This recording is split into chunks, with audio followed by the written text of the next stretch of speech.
De volta com o nosso Você Bonita para uma pauta super bacana. Aliás, quando ela está aqui, a oportunidade de aprender tanta coisa que a gente desconhece, né? Porque hoje muitos estudos indo a favor aí de algumas questões ligadas à nossa saúde como um todo. E numa especialidade bem legal que é a da doutora Elisângela Parron.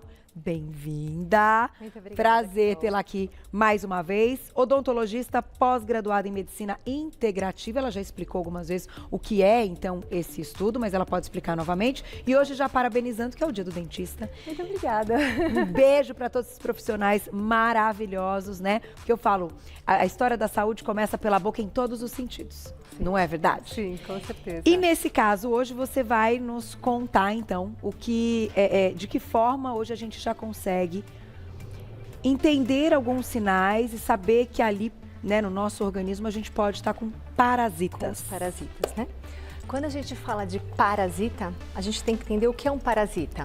Não é uma relação de troca, né? Então, se a gente tem uma simbiose, a gente faz uma troca. Tá. Se só você dá e eu não dou nada, é um parasita, né? Então, ele pode estar roubando coisas que você não esteja percebendo. Então, o nome é legal porque é parasita, né? Então, ele está levando alguma coisa sua, ou a sua energia, ou o seu libido, ou as suas vitaminas, alguma coisa ele está levando. Que interessante. E assim, obviamente que é muito mais comum do que a gente imagina o corpo estar ali com algum parasita. Sim, sim, sim. Porque eles vêm também até de uma questão alimentar ou de situações Sim, sim. do cotidiano que a gente também não sabe, né? Que, enfim, enquanto ele não apresenta alguma queixa ou algum sintoma, a gente também não para analisar. Mas hoje é por isso que você trouxe tudo isso. Isso, porque se o parasita está em harmonia, você está ganhando dele, ok, mas quando ele começa a ganhar de você, os problemas aparecem. E quantas pessoas têm? Segundo a Organização Mundial de Saúde, 62% da população está parasitada com algum tipo ou algumas espécies de parasitas, né? 1/4 delas tem Ascaris lumbrigoide. Então é assim, é bastante gente. Então é só a gente imaginar. Em casa somos 4, mais de 2 tem. Que coisa, né? é verdade, fazendo esse cálculo. Isso. E quando a gente fala mais de 2, a gente tem que tomar muito cuidado com as questões de transmissões, né? Porque a gente às vezes não percebe, né? Com esse amor que a gente tem pelo pet, muitas vezes a gente desparasita o pet e não desparasita o humano. É verdade. Nossa, você falou tudo. E que a gente tem tanto cuidado, né, de fazer regularmente, que é uma coisa importantíssima. Mas, doutora, agora a minha pergunta, para a gente entender tudo isso. Se a gente está ali com um organismo que não está indicando nenhum sintoma, ainda assim a gente deve fazer algo, a gente deve ter uma preocupação e uma investigação? Vamos pensar ao contrário, né? Não ir na preocupação, e sim na prevenção. Okay. Os nossos avós faziam ao menos uma desparasitação na entrada de cada estação do ano. Então, eles faziam 4 vezes no ano ao mínimo. Tá. Né? Então, tinham lá 8 filhos, 10 filhos, toda a família fazia aquilo ali. Como? Com remédio? Não. Com tudo que eles tinham no sítio, na horta. E essa é a proposta para trazer, da forma mais natural. Entendi, porque eu ia te perguntar, a gente tem uns remédios para isso, mas que pode ser feito de uma forma natural. Sim, e da forma natural, na verdade, você tem uma efetividade porque você faz num espectro maior. O tempo de desparasitação é maior, porque toda vez que tem um parasita, dentro dele tem fungos e bactérias. Então, quando tem uma morte de um parasita, muitas vezes a pessoa se sente pior do que ela estava se sentindo. Por quê? Porque esses parasitas liberam amônia, e amônia é extremamente tóxico. Então a pessoa diz, eu tomei tal medicação, tal remédio da farmácia e passei mal. Você não passou, às vezes, mal por conta que vai entupir fígado, aí não tem jeito, mas você também tem a amônia que esses parasitas estão liberando. Então, de formas naturais, como a vovó fazia, é legal porque você vai fazendo pouco a pouco, você vai cuidando, não é uma carga tóxica muito grande que entra de uma única vez. Entendi. Entendeu? Perfeito. Eu vou colocar na tela o primeiro, então, a imagem que a gente tem dos sintomas, até para que a gente também saiba identificar caso chegue, né, nessa questão. Então, eu vou ler para vocês. Aqui a gente tem asma, bronquite, psoríase e herpes, alguns tipos de câncer, espessos, obstrução do ductus pilaris, coceira anal e vaginal, apendicite, anemia, diarreia, ataque epilético, erosão do pâncreas, hepatite, linfoma, cegueira e visão turva, cólicas menstruais. Nossa, Eles estão ligados a isso tudo? Sim, por exemplo, quando a gente fala cegueira e visão turva, todo mundo lembra do toxoplasma. Por quê? Porque o toxoplasma vai estar alojado em algum local no campo da visão que vai estar prejudicando. Quando você fala... Porque o trajeto normal do parasita seria o seguinte, Carol, onde é que o dentista entra? Na cavidade oral. Por onde esses patógenos entram? Pela boca, ou pela pele, ou também pode entrar pelo nariz. Tudo que for orifício, ele pode ser uma porta de entrada. Porém, durante a mastigação, lembra aquela historinha que a gente tinha que mastigar muitas vezes para fazer uma digestão boa? Esse alimento mastigado e macerado chega no estômago. No estômago, ele vai receber uma carga de ácido clorídrico, que vai ajudar a matar esses parasitas. Mas hoje em dia, a gente tem muita gente com hipocloridria, ou então pessoas tomando antiácido. A carinha da Carol. É verdade. Então você não Os prazóis lá. Isso, você não está fazendo um sistema que favoreça o seu corpo. Aí esses patógenos vão entrar no seu sistema digestivo e eles ficam ali. Esse é o grande problema, que pela permeabilidade muitas vezes eles não ficam ali. Eles migram para outros tecidos. Puxa vida, doutora. Um exemplo disso, acho que a maioria das pessoas lembram, pessoas às vezes com crise epilética e vê muitas vezes a tênia do porco lá na cabeça. Sim. Mas ele não comeu pela cabeça. Por onde passou? É o sistema, então a gente pode estar rins, bexigas, ânus, sistema digestivo, pulmão, coração. Muitas pessoas que têm cão têm uma doença que parasita o coração do cão, só que quando é usado no humano esse parasita, quando é transferido, é infinitamente pior. Então, aí de novo, né, os pets pequenos, né, estão no colo, são gostosos, a gente beija, a gente abraça. Então, cuida do pet, mas também cuida de você. Sem dúvida nenhuma. Já já você vai explicar por que a gente tem esse aparelho, por que você trouxe aqui também, enfim, alimentos. Vou deixar a próxima tela para vocês, que a gente vai falar para todo mundo entender, né? Então, como é que a gente vai detectar tudo isso? A preocupação de como detectar. Se a gente imaginar em uma questão preventiva, a gente não precisa ficar preocupada porque a gente está usando coisas da natureza e não é tóxico, tá? Mas para a gente diagnosticar, o que a gente tem hoje? A gente tem exames de urina, exames de fezes e exames de sangue. Esse é o coloquial que a gente vai acostumar.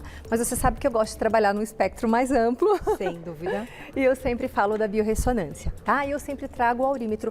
Hoje eu trouxe um aparelho para que as pessoas vejam que existem outras formas de biorressonância. E, na verdade, teve uma mulher com muito poder, que é Uda Clark, eu não sei se você já ouviu falar. Não, essa mulher, ela estudou muitos anos só sobre parasitas e o que eles causavam. E ela desenvolveu aparelhos de frequência para descobrir esses parasitas. Entendi. Então a gente tem a gravação da frequência, porque a nossa frequência é uma, a do parasita é outra. Então você consegue diagnosticar, né? É um aparelho que você consegue colocar em alguns pontos e você faz o diagnóstico para ver se você tem o parasita ou não. Então é uma outra forma de diagnóstico também. Que interessante. E que claro que normalmente se você fizer e já suspeitar fazendo o exame de sangue, você comprova. Sim. Né? Se você vê a dosagem de eosinófilos ali, eu nunca vi um exame que dê 0, eu sempre vejo alterado. Eu acho que é difícil, né? Eu acho que é bem difícil. Eu até acredito, a minha opinião particular, tá? Que se tiver 0, pode repetir que acho que deu. Que pode ter dado errado. Não, você colocou ali apendicite, me chamou a atenção, né?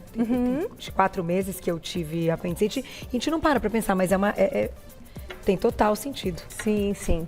Tem principalmente porque é no intestino, né? Exatamente, né? E ele migra para outros órgãos, né? Então, muitas vezes a pessoa está com alergia da máscara, mas às vezes ela tem algum parasita. Então, coceira nasal é muito comum com parasitas. Então, olhar muito isso, tá? Eu sou alérgico, e muitas vezes trata como alergia. E pode ter um parasita na região. Muito bom. Então, a gente tem mais uma forma de detectar. Exatamente. O que mais? Vai apresentando aí o que você trouxe. E aí, depois que você detectou, você vai tirar, né? Então, a melhor forma de tirar é permitir que a entrada diminui. Né? Então, diz assim, a torneira está aberta, primeiro a gente tem que fechar a torneira para depois esvaziar o baldinho. Então, o que eu tenho aqui? Posso ligar, Carol? Pode. Posso. Esse é um aparelho bem simples, que eu achei interessante trazer, que eu uso em casa, quem me segue sabe. É um ozonizador para alimentos, tá? Quais alimentos estão contaminados? Vocês podem ver que ele fica... Consegue mostrar aqui? Peraí, aqui tá um pouquinho na frente, né? Aí, melhorou. Isso. Eu tenho o hábito, eu trouxe um pote pequeno, mas eu tenho o hábito, cheguei da feira, o meu tanque é de louça, eu coloco tudo dentro do tanque, ligo ele, deixo 20 minutos lá, porque como eu aumento a condição de oxigênio, tem morte de parasita aqui nesse sentido, tá? Nossa, que legal. Doutora, não tenho esse aparelho, o que eu posso fazer? Posso usar cloro, que as pessoas usam? Posso usar água sanitária? O que eu diria para você? A água sanitária, ela vai sim diminuir a quantidade do parasita. Só que não vamos esquecer da quantidade de pessoas que a gente tem intoxicada por cloro. Porque o cloro tá na água que eu bebo, na água que eu tomo banho, na água que eu faço o alimento e na água que regaram o alimento. Então, o cloro está muito forte. Então, se a gente puder substituir, uma ótima opção é o Lugol, tá? Que você pode usar 2 gotinhas de Lugol num litro d'água. Vamos ver se dá para sair aqui. 2 gotinhas de Lugol num litro d'água e você deixa ali por 20 minutos. Se essa água puder ter sido previamente fervida, é muito melhor. Melhor ainda. Porque a água também traz uma série de parasitas pra gente. E quando a gente ferve, a gente mata também. Isso. Bactérias, parasitas. Exatamente. Doutora, e na questão até das hortaliças, enfim, da alface e tal, que a gente tem, o hipoclorito, são as gotinhas também? Isso. Podemos usar o Lugol no lugar? Eu aconselharia tudo para trocar por Lugol. Tudo. Porque você não tem a toxicidade. E esse alimento vem da terra e essa terra foi estercada de alguma forma. E esse esterco que tem os parasitas. Então, essa é a primeira forma de blindar isso de entrar. 2 gotas em 1 litro de água. Exatamente. Então, igual 2 gotas em 1 litro de água. Certo. Quando a gente estiver tirando, como eu gosto de falar de coisas da natureza, a gente vai para onde? A gente vai para prata coloidal, a gente vai para óleo essencial de erva doce, óleo essencial de coentro, a gente vai para óleo essencial de orégano, a gente vai para as tinturas de coentro. O coentro em si, que você adora, é muito bem-vindo também, né? Que você introduza nas suas refeições, ele vai fazer a ação antiparasitária também, isso é consumido no dia a dia, tá? As pessoas do norte do país que usam mais coentro, eles têm um número menor de parasitas, tá? Tintura de nogueira negra. E assim, o sabor, às vezes, como são tinturas, não é tão agradável, né? Então, existe também a possibilidade de você colocar, as farmácias hoje elas colocam em outros veículos, né? Tipo um gel, uma goma. É uma goma. Isso, então, dependendo do que pode caber aqui dentro, crianças, às vezes, é mais fácil de adaptar. Sabe, doutora, olha que legal. Então, mas aí o que a gente consegue colocar na goma? A gente consegue, por exemplo, no suporte para desparasitar, você consegue colocar muita coisa aí dentro, você não consegue colocar exatamente as tinturas. Mas às vezes o paciente tem uma dificuldade, a gente dá um suporte de zinco, de magnésio, a gente consegue colocar aí dentro, fica bem bacana também. Princípios ativos naturais, né? Enfim, nutrientes e na forma de goma que podem ajudar nos parasitas. Podem ajudar. Uma outra forma, né, de tirar, tomando tudo isso, cuidando de tudo isso e lembrando, gente, cuidando da contaminação cruzada que tem também entre todos da casa, tá? Só eu vou desparasitar, meu marido não. Os parasitas passam por saliva, passam por relação sexual, eles passam por compartilhamento de talheres, por beijinho na boca, às vezes, do nosso animalzinho que a gente gosta, tá? Não vamos esquecer que esse bichinho, às vezes, foi na rua, aí a gente limpa o bichinho bonitinho, cuida dele e cuida de vocês junto. Ótimo. E a mesma pessoa, né, que desenvolveu como diagnosticar por frequência, que é a doutora Uda Clark, também pensou em como tirar por frequência e você tira por ressonância. Então aqui tem um outro aparelho que quando o paciente dentro do meu consultório está desparasitando, eu coloco ele no aparelho, tá? Aqui a gente tem uma infinidade de parasitas, eu gravo a frequência no computador, o paciente segura e eu emito a frequência do parasita. Entendi. Como se fosse o contrário, aí ele tem morte porque ele recebeu a mesma informação, a mesma frequência. Isso é muito legal. Bastante também. Eu piro quando ela vem, é muito legal, gente. Perguntinha do público, olha lá. Adoro. Obrigada, Bianca, um beijo. Existe algum parasita que pode causar atraso menstrual?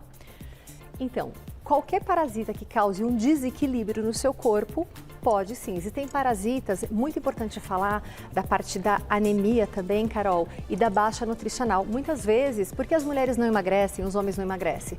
Porque o que você está comendo, quem está se alimentando é o seu parasita. Eritema pancreático, ele adora um limão. Então, por exemplo, Ascaris lumbrigoide, ele consome muita B12. Então, o paciente está desnutrido, está sarcopênico e não entende o que é um parasita que está se nutrindo. Entendi. Ou, às vezes, não consegue emagrecer porque o processo inflamatório está alto. Tem algum específico?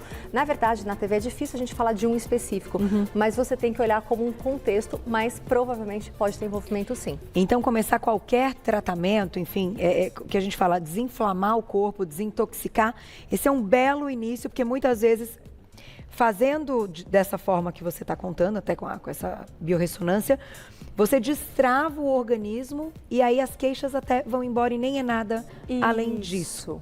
É resolvido. Mesmo. Carol, a gente tem um aquário com peixe. Eu preciso nutrir o peixe. Só que se a água estiver suja, eu estou dando nutrientes para o peixe, não vai entrar. Entendeu? Eu estou só fazendo uma lama ali nessa água e eu não estou limpando. Então, por isso que a gente sempre fala do processo inflamatório.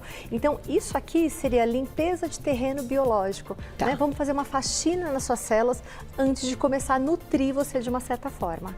Muito legal. Anualmente, enfim, entra... Com que frequência a gente precisa estar atento a isso? A pessoa que começa a fazer, ela se sente muito bem. E ela quer fazer sempre.